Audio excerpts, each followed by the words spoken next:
Ayan po mga kalingap, inumpisahan na po. Ayan na si Engineer Agol. Inumpisahan na po yung bahay ni Vanessa.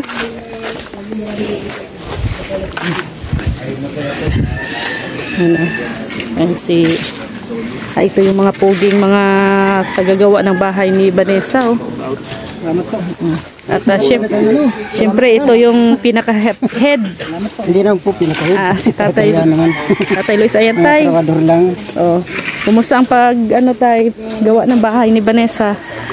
Okay lang po. Ilang araw na po ito? Kahapon, kami hukay. Pangalawang araw ngayon. Bahay na po ng Kalingap tay ang gawa po ninyo. Ano na, pang 17 ito lang. 17 pa lang. 17 na. Pero nagtrabaho pa lang ako ay 9 months. 9 months. Kasi noong una, 8 months ako. Tapos ngayon nung lang nagbalik. Ay, medit naman na pala. Nagawa ako doon sa San Felipe, doon sa bahay na ako. Dalawa sa San Felipe. Sa ganitong pabahay. Ano pala? O sa mga beneficiary ng mga bahay, 9 months. 2022, accident na ako. Oo. Nagpigil ako, So, nawala ako sa kanila ng may 2 years yata. May 2 years. So, sa kabuuan tayo, ilang bahay na nagawa mo? Pang 17 nga ito. 17. So, expert ka na sa paggawa ng bahay? Ay, dati pa naman kasi 1999 tayo Skilled mo talaga yan. Masaya kapag ginagawa mo. Ang tip? Ay siguro pag skilled mo nga, ay siyempre, ayusin mo.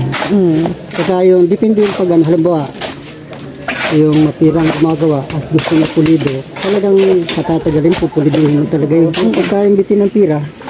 Siyempre, kailangan sabayan mo siya doon sa gusto nyo mayari lang, may matirahan.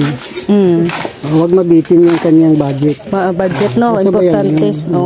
Ay, itong kay Vanessa na bahay tayo, mga ilang kwarto to? Ano lang, isang malaki lang ito. Isang kwarto. Kasi importante yung sala at saka yung kusina niya. Tapos, ang estimated mo tayo, mga ilan ang budget nito? Nagit itong 200,000. Ilang, to, size? 16 by, pag isasama yung balkon, 21. 16 by 21. 16 lang. Materialis 200,000 mahigit na. Pero libor. Hindi pa kasali ang libor? Hindi pa kasali ang libor. Pagkain pa. Pagkain ng libor, So materialis lang yung 200, mahigit pa yun kasi syempre nagsimahalan na baga ang ngayon materialis. Ay grabe. So isang kwarto lang yun tay. Isang kwartong medyo malaki lang. Yung gaano kalaki tay? Pwedeng lagyan nilang kahit dalawang double bed. Yung mga bata mong bagang mga sama-sama naman sila. So sa anong mapapayo mo tay sa mga nagpaplano na magpapabahay ngayon? Ano ang dapat nilang i-ready? Ay yung pira nila, mag-ipon muna sila. Pira. Tapos, kasi pag kumpletong materialis, madali lang gawin ng bahay. So minsan, tatrabaho ka, wala namang materialis.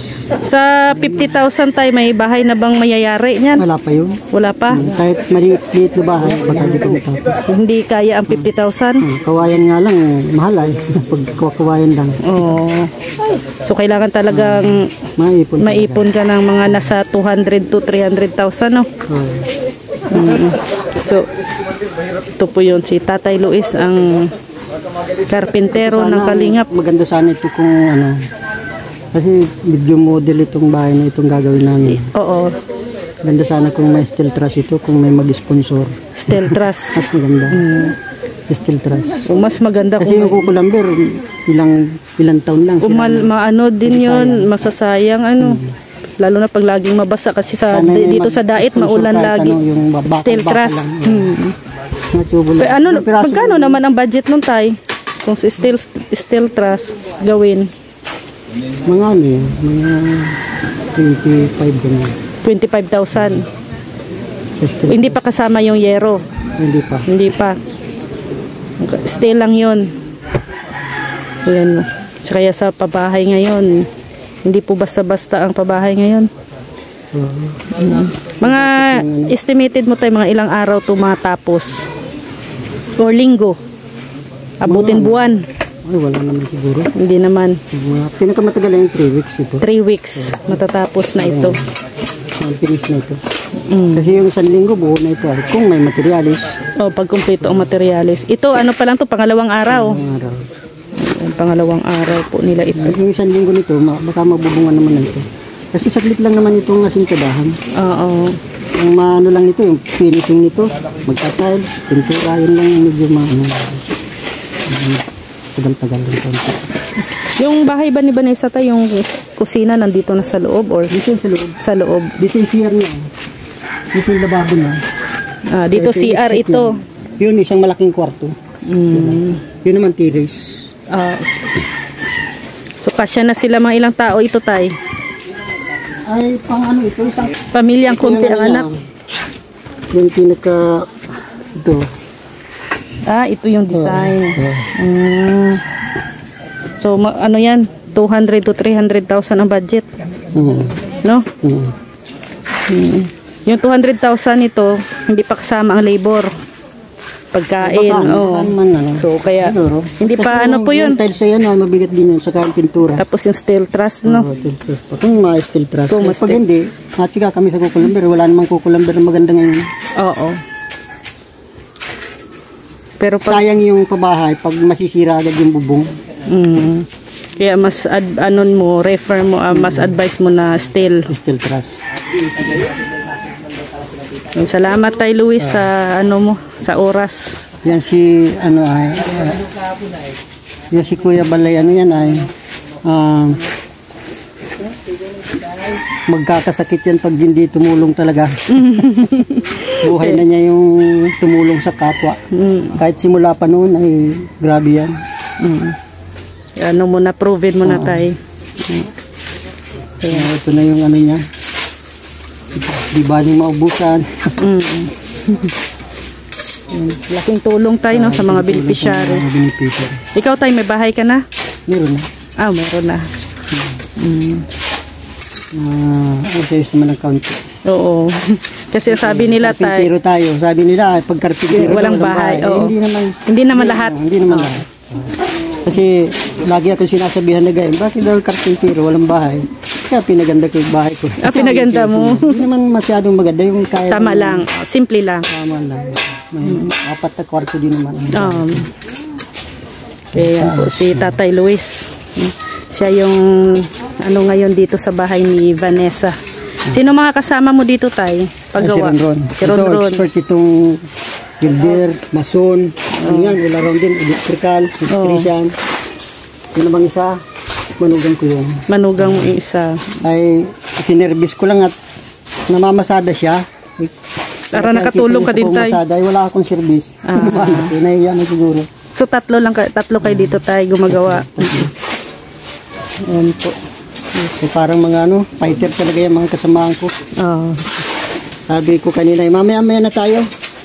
Mamaya naghahalo na si Ronron. Si Ronron pa, walang yan, tigil. Ayan po.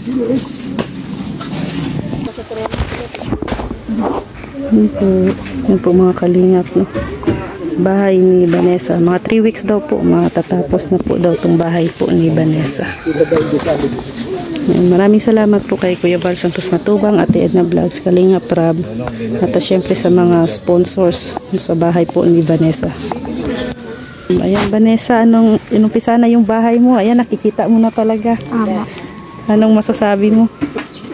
Ano lang po. Salamat po kasi naumpisa na po yung bahay namin. Salamat po sa Kalingap. Hindi man po ako magsasawang magpasalamat. Hanggang sinisimulan pa lang po hanggang sa matapos. Okay. Sige. So, excited ka na? Yes po. Ayan. Excited na po si Vanessa na matapos ang kanyang bahay. Ayan. Grateful pa ako na masisimulan na. Tapos bahay ninyong magkakapatid ito, Vanessa. No? Si Vanessa po kasi ang panganay. Ayan. Congratulations, Vanessa. Salamat. Ha? Po, alagaan mo yung bahay na ibinigay sa'yo. Ayan po mga kalingap. At kami ay uwi na din at alis na. Ayan po, si Ate Catherine kasama natin. Yes, ayan. Alis na po kami mga kalingap. Maraming salamat po. God bless everyone. Bye-bye po. Bye-bye Ate Cat. Bye-bye.